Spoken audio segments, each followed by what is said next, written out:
ভাগ্যের চাকা ঘোরাতে ফুডকার্টের ব্যবসা শুরু করেছেন দুইজন নারী উদ্যোক্তা। ভাগ্যের পরিবর্তনের সাথে সাথে এখন আয় করছেন লাখ টাকা।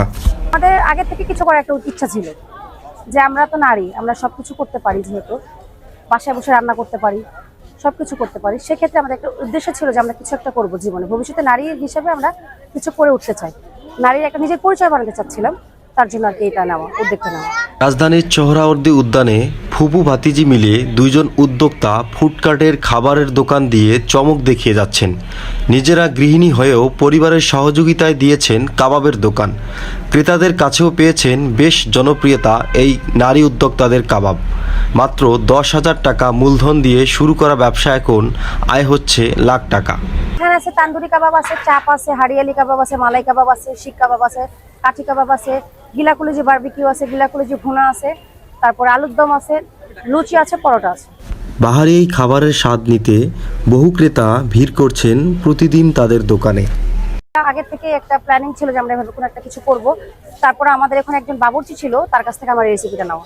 ওই ভাইয়াটা আমাকে কাবাবের রেসিপিটা দিয়েছে, মশলার রেসিপিটা দিয়েছে। আমি মেক করি, আমি সব কিছু করি। তবে এই উদ্যোক্তাদের সফলতা এমনি এমনি আসেনি, করতে হয়েছে কঠোর পরিশ্রম। গত 5 মাস আগে নিজেদের ইনকাম সোর্স তৈরি করার জন্য শিখে নেন বিভিন্ন দেশের নামি দামি কাবাবের রেসিপি।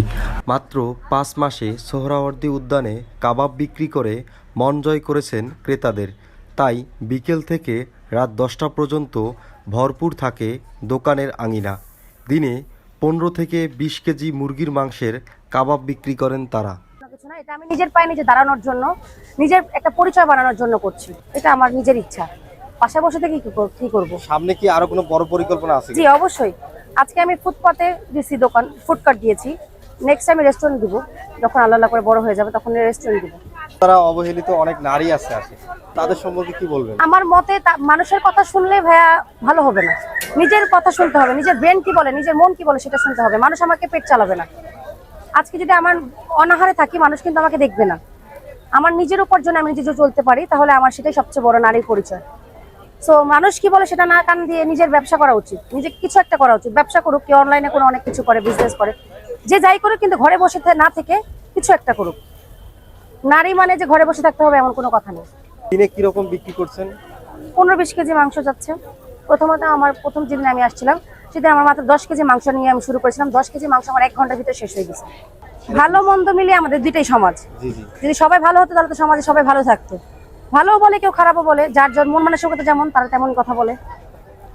এই উদ্যোক্তারা বলছেন সামাজিক দৃষ্টিভঙ্গি বদলাতে এবং নিজেদের উপার্জন করতে ভবিষ্যতে স্বপ্ন দেখছেন রাজধানীতে গড়ে তুলবেন রেস্টুরেন্ট।